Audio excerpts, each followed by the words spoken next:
Sweet Baby Inc. keeps racking up the losses. One that we've been tracking for about over half a year now is Remedy Entertainment and its Alan Wake 2 game. We have a new financial report from Remedy Entertainment where they reveal that the game still is not profitable. In fact, hasn't even recovered the costs that they've spent on the game. Before we get to this, I'd like to ask you, please hit that subscribe button, hit that bell for notifications so you don't miss any of our future videos here at the Trent Report. Roll this up over at thatparkplace.com. So Remedy Entertainment released their half-year financial report, which covers January to June 2024. It also includes their most recent quarter, which I think is April to June 2024. And in that report, it shared this. At the time of publishing this report, Alan Wake 2 has recouped most of its development and marketing expenses. Most, not all. So they're admitting that it still has not made money on this game. In fact, it has not even broken even. They have lost money on this game, is what this report is telling us. And it's almost a year since this game has released. It released in October 2023. Obviously, this report goes to June 2024. So we are closing in on a year, and this game still has not made any money for Remedy Entertainment. Not only did the company reveal the game has yet to recover its costs nearly a year after release, but the company's CEO, Tiro Vertala, shared that Alan Wake 2 did not yet generate royalties, which means they are not seeing any money from this game whatsoever. And I'll get to that in a little bit. We'll explain their deal with Epic Games, or what we seemingly think is their deal with Epic Games, what has been reported. So despite the game not covering its costs, Remedy Entertainment plans to release physical editions for the game. Their report detailed that a physical deluxe edition will go on sale on October 22, 2024, and a collector's edition from Limited Run Games will ship in December 2024.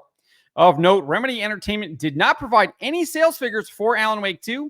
The company previously revealed that it had sold 1 million copies by the end of December 2023.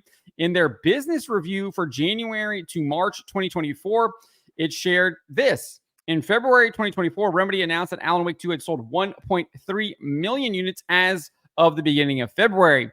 Alan Wake 2 sales have continued with a high average price. At the end of the first quarter, the game had recouped a significant part of the development and marketing expenses. So obviously, it had sold 1 million by the end of December.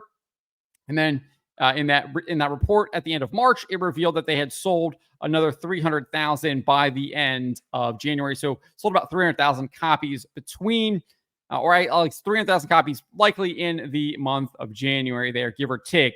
But for some reason, they have not shared any more data about how many units they have sold, which to me seems to indicate that that number probably hasn't increased that much.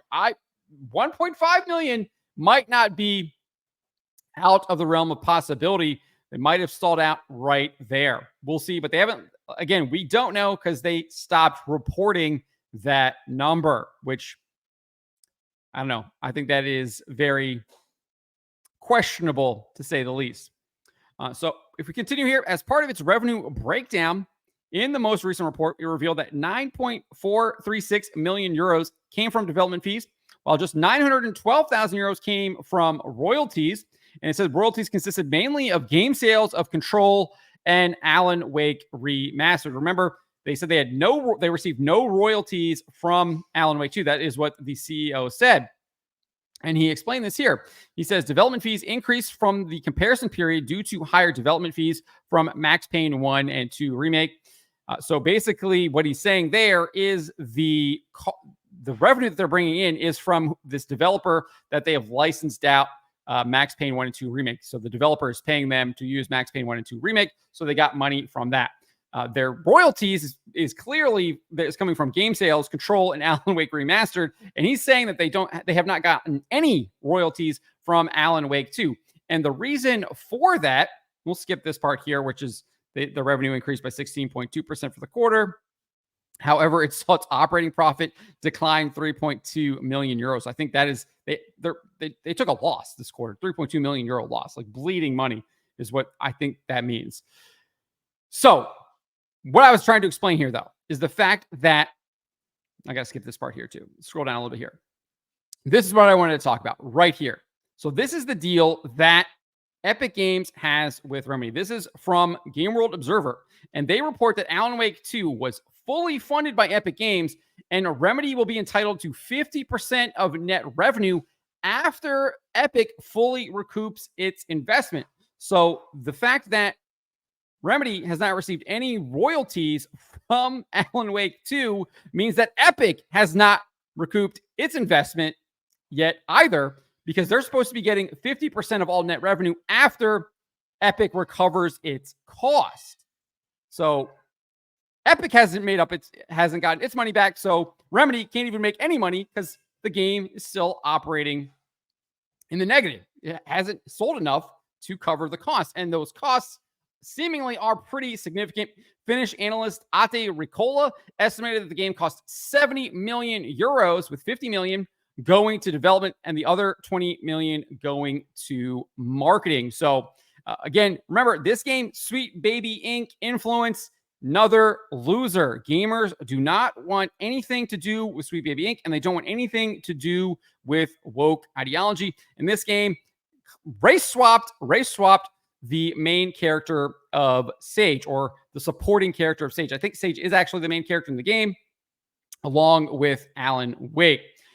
Nevertheless, Remedy is going to be doubling down on Alan Wake in this report. They have a section labeled long-term business prospects, and it says this: we have two established own franchises, Control and Alan Wake, which are linked through the Remedy connected universe.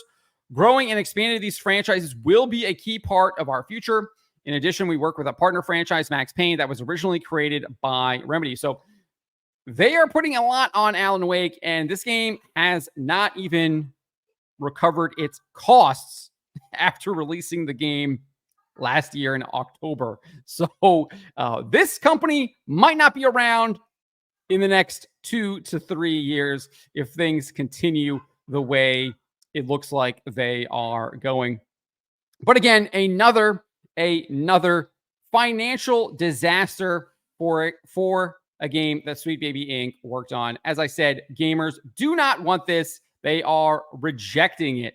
And the quicker that game developers learn this, the better it will be for them and for the games that they are making. And just to make it very clear, it's not just Sweet Baby Inc. It is the ideology that Sweet Baby Inc. represents, that woke ideology that they are constantly trying to inject into video games. Gamers do not want it, and they are saying no to it. But let me know what you guys make of this. Let me know in the comments below. Remember to always be charitable, especially to each other, but to always speak the truth.